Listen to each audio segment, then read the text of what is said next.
स्वर्ग द्वार जलिला जुई पद्मभूषण रमाकांत रथों शेषकृत्य पूरी स्वर्गद्वार संपन्न होईछि। राष्ट्रीय मर्यादा सह शेषकृत्य संपन्न होईछि।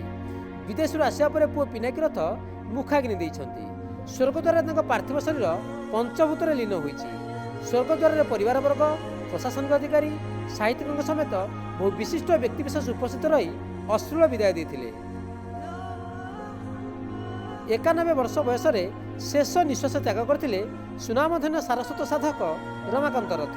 प्रशासन से जेनेली नुहे जोटा कि लोक पाखे दुईटा सबुथ प्रशासन में 1 नंबर अफिसर, साहित्य 1 नंबर साहित्य गोटे लोकटा साधारण अलग लोक। रमाकांत रथों वियोग केवल ओडिया साहित्य नुहे समग्र भारतीय साहित्य एक अपूरणीय क्षति घटी। से यथार्थर थे साहित्यर शिखर स्ट्रक्चर, शिखर पुरुष। सी केंद्र साहित्य अकादेमी उपसभापति, सभापति एवं महत्व सदस्य थे। तेणु मु आज केंद्र साहित्य अकादेमी तरफ दिल्ली तरफ भारत सरकार तरफ श्रद्धांजलि अर्पण करने आसी। निजर बलिष्ठ रचनार ओडिया सारस्वत जगत को अनेक कालजयी कृति भेटी देइछन्ति रमाकांत। केंद्र साहित्य अकादेमी शारदा पुरस्कार, सरस्वती सम्मान नहीं पद्मभूषण सम्मान में सम्मानित होते स्वर्गत रमाकांत। स्वर्गद्वार को पार्थिव शरीर नेबा आगु भुवनेश्वर स्थित बासभवन जाई शेष दर्शन करथिले मुख्यमंत्री मोहन माझी। कमलाकांत लेखनी मुनरू सृष्ट साहित्यर संभार चिरस्मरणीय होई रहिबो। आधुनिक ओडिया कवितार थिले से जने जुगनायक। तांको वियोग साहित्य जगत लगे अपूरणीय क्षति बोली कहिसेंति मुख्यमंत्री।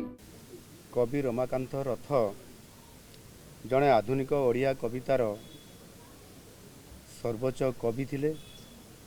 केंद्र साहित्य अकादेमी मध्य पूर्वतन सभापति हिसाब रे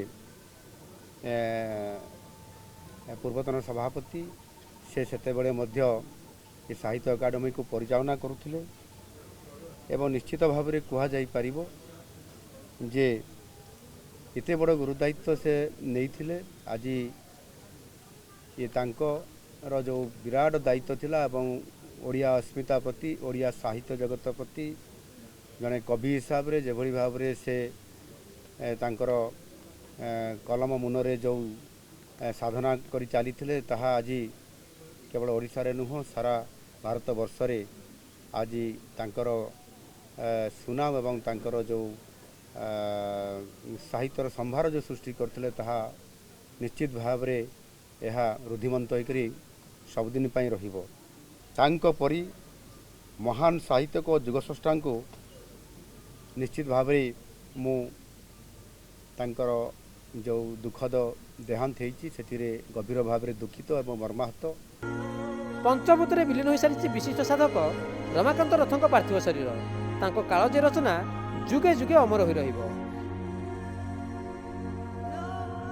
पुरी कैमेरा पर्सन जितेंद्र प्रीतिश महांती और भुवनेश्वर प्रदीप नायक रिपोर्ट, नक्षत्र न्यूज।